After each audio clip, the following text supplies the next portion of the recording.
Hello friends, आज के video में हम डिस्कस करेंगे regarding tax audit limits for assessment year 26-27 as well as for tax year 26-27। New income tax act आपका implement हो चुका है, लेकिन अभी भी पुराने साल के लिए हमारे पास असेसमेंट ईयर का ही कॉन्सेप्ट चलेगा। उसमें हमारी सेक्शन 44 AB की लिमिट्स चलेंगी। लेकिन आज के इस वीडियो में हम मेन फोकस रखेंगे अपने न्यू इनकम टैक्स एक्ट के सेक्शन पे, यानी कि सेक्शन 63 पे, जो जिसके अंदर आपका टैक्स ऑडिट आगे से गवर्न होगा और टैक्स ईयर का कॉन्सेप्ट चलेगा।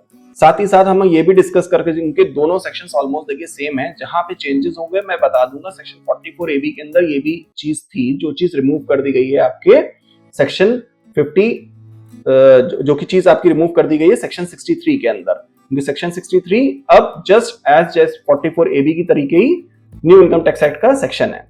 तो सबसे पहले हम डिस्कस कर लेते हैं प्रोफेशन के बारे में। तो प्रोफेशन के अंदर जब आप आते हो तो आपको देखना होता है कि ये किसके ऊपर एप्लीकेबल है। ये स्पेसिफाइड प्रोफेशंस के ऊपर एप्लीकेबल है। स्पेसिफाइड प्रोफेशन की डेफिनेशन आपकी सेक्शन 62 सबसेक्शन 4 के अंदर दी है, जिसमें आपके CA, CS, accountants, legal, advocates, architects, interior decorators, engineers, medical professionals, technical consultants, यही सब लोग इंक्लूड होते हैं।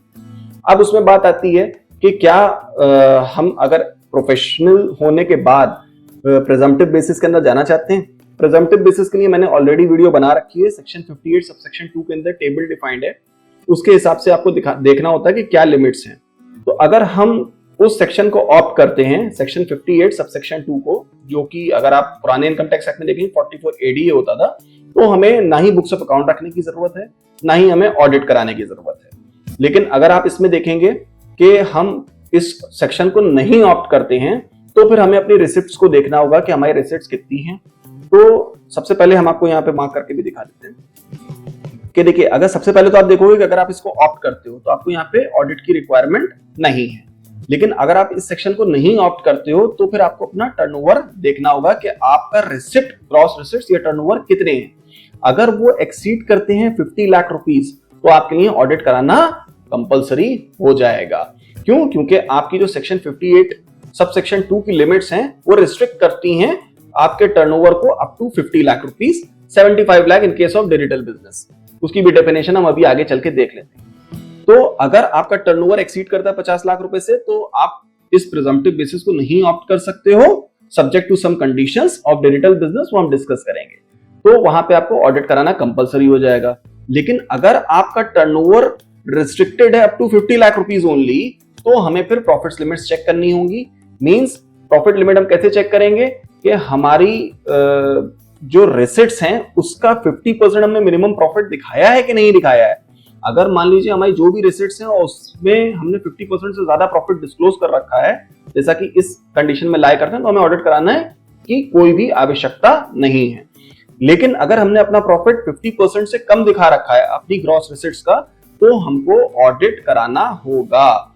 ये हमें सेक्शन 63(2) बोलता है। यहां पे देखिए, मैंने कॉरस्पॉन्डिंग जो टेक्स्ट रेड से कर रखा है वो हमारा सेक्शन 44 AB के अंदर हुआ करता था। उसमें क्या बोलते थे कि अगर मान लीजिए आपने 50% से कम का प्रॉफिट डिस्क्लोज किया है अपनी ग्रॉस रिसिट्स से, तो आपको ऑडिट कराना तभी कंपलसरी होता था अगर आपकी इनकम बेसिक एग्जेम्पशन लिमिट से ज्यादा हो किसी भी प्रीवियस ईयर के अंदर, इन एनी प्रीवियस ईयर, तभी आपको ये करना कंपलसरी होता था। ये रिमूव कर दिया गया है पोर्शन हमारा न्यू इनकम टैक्स एक्ट के अंदर, इसलिए ये सेक्शन 63(2) के अंदर नहीं इंक्लूडेड है। तो ये तो बातें थी सारी प्रोफेशन से रिलेटेड। अब हम बात कर लेते हैं, इसको हटा देते हैं यहां से। अब हम बात कर लेते हैं बिजनेस में आते हैं। तो बिजनेस में देखेंगे आप कि अगर हम सेक्शन 58(2) के अंदर प्रिजम्पटिव को ऑप्ट करते हैं, सेम वही बात यहां पे दे रखा है। 44 AD ओल्ड एक्ट का है, 58(2) आपका न्यू एक्ट की प्रिजम्पटिव स्कीम है, वही 61(2) आपके नॉन रेसिडेंट की प्रिजम्पटिव स्कीम है। इसके ऊपर हमने वीडियो नहीं बनाई है, आप कहेंगे तो हम बना देंगे। तो अगर आप ये सेक्शन के अंदर presumptive scheme of taxation opt करते हो तो आपको ऑडिट कराना कंपलसरी नहीं है। वहीं अगर आप इस स्कीम को नहीं ऑप्ट करते हो तो आप यहां पे लाया करोगे। तब फिर हम चेक करेंगे अपना टर्नओवर कि हमारा रिसिट या टर्नओवर क्या एक्सीड कर रहा है 1 करोड़ रुपीस से या फिर 10 करोड़ रुपए से। इन केस ऑफ डिजिटल बिजनेस तो हमें ऑडिट कराना जरूरी होगा अगर हमारा नॉर्मल टर्नओवर 1 करोड़ से ज्यादा है, या फिर अगर हम डिजिटल बिजनेस कैरी ऑन कर रहे हैं तो हमारा टर्नओवर 10 करोड़ रुपए से ज्यादा है, तो हमें ऑडिट कराना कंपलसरी है। अगर हमारा टर्नओवर इन लिमिट से बिलो है, अगर हमारा टर्नओवर इन लिमिट से बिलो, तब हम फिर से अपनी प्रॉफिट लिमिट्स को चेक करेंगे। वो कैसे चेक करेंगे कि अगर हमने किसी भी प्रीवियस ईयर के अंदर, टैक्स ईयर के अंदर मान लीजिए presumptive scheme of taxation opt कर रखा होगा और हमने अपने प्रॉफिट्स को उस प्रिजम्पटिव स्कीम के अंदर जो 6%, 8% प्रॉफिट्स डिफाइंड हैं उससे ज्यादा दिखाया है तो हमें ऑडिट कराना कंपलसरी नहीं है। लेकिन वहीं अगर हमने बिलो दिखाया है 6% या 8% तो वहां पे ऑडिट कराना कंपलसरी हो जाएगा एज पर सेक्शन 63(2). यहाँ पे देखिए फिर मैंने रेड से जो मार्क कर रखा है ये सेक्शन 44AB में है जो कि रिमूव कर दिया गया है अब न्यू इनकम टैक्स एक्ट में। मतलब वहां पे ऑडिट कराना तभी कंपलसरी होता था अगर हमारे प्रॉफिट्स जो है वो बिलो लिमिट है और हमारी इनकम जो है वो बेसिक एग्जेम्पशन लिमिट से ऊपर है। तो ये चीजें आपको ध्यान रखनी है इसके अंदर। अब हम बात कर लेते हैं यहाँ पे देखिए बेसिक एग्जेम्पशन लिमिट है कितनी। न्यू रिजीम में अगर आप जाओगे तो हमारी बेसिक एग्जेम्पशन लिमिट 4 लाख रुपए की है। वहीं ओल्ड रिजीम के अंदर हमारी basic exemption limit 2.5 lakh, 3 lakh और 5 लाख है। 2.5 लाख हमारी बेसिक एग्जेम्पशन लिमिट उन केसेस के अंदर है जो कि नॉर्मल सिटीजन हैं। 3 लाख रुपए हमारी सीनियर सिटीजन के लिए और 5 लाख रुपीज हमारी सुपर सीनियर सिटीजन के लिए। वहीं पर अगर आप देखोगे डिजिटल बिजनेस की हमने डेफिनेशन जो दे रखी है तो in case of business receipts of payments restricted to 5% of total receipts payment होंगे तो ही जो है हमारा वो डिजिटल बिजनेस कहलाएगा जैसे जिसके लिए यहाँ पे 10 करोड़ रुपए की लिमिट डिफाइंड है। और इन केस ऑफ प्रोफेशंस रिसिप्ट्स के अंदर हमारा कैश पेमेंट्स जो होगा वो 5% रिस्ट्रिक्ट होगा तो ही हम उसको डिजिटल बिजनेस या प्रोफेशन कह सकते हैं।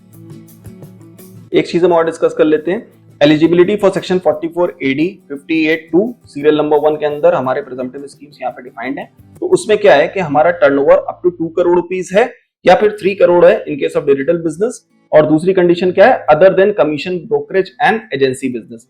अगर हमारा ये कंडीशन सेटिस्फाई हो रही होंगी तभी हम अपनी प्रिजम्पटिव स्कीम को ऑप्ट कर सकते हैं। तभी हम ये जो प्रिजम्पटिव स्कीम वाले में जा रहे हैं इसको ऑप्ट करने के बाद ही हम नो ऑडिट का बेनिफिट यहाँ पे उठा सकते हैं। अगर हम इन कंडीशंस को फुलफिल नहीं करेंगे तो हमें ऑडिट कराना पड़ेगा, हम इस सेक्शन को ऑप्ट नहीं कर सकते हैं। वहीं हम देखें अपनी एलिजिबिलिटी कंडीशंस फॉर प्रोफेशंस जो कि 44ADA section 58(2) table serial number 3 में है।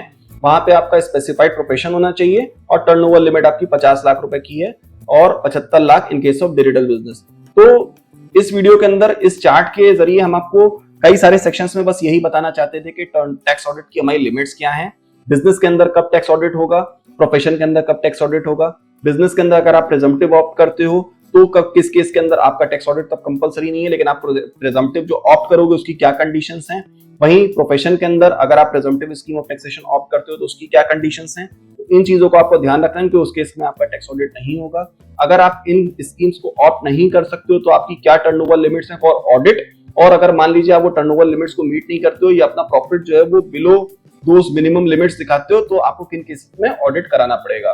तो ये तो पूरा क्रक्स था सेक्शन 44AB का या फिर आप कह सकते हो न्यू एक्ट के अंदर सेक्शन 63 का। इससे रिलेटेड कोई भी क्वेरी हो तो आप हमको कमेंट बॉक्स के अंदर बताएं, हम उसका आंसर जरूर करेंगे। Thank you.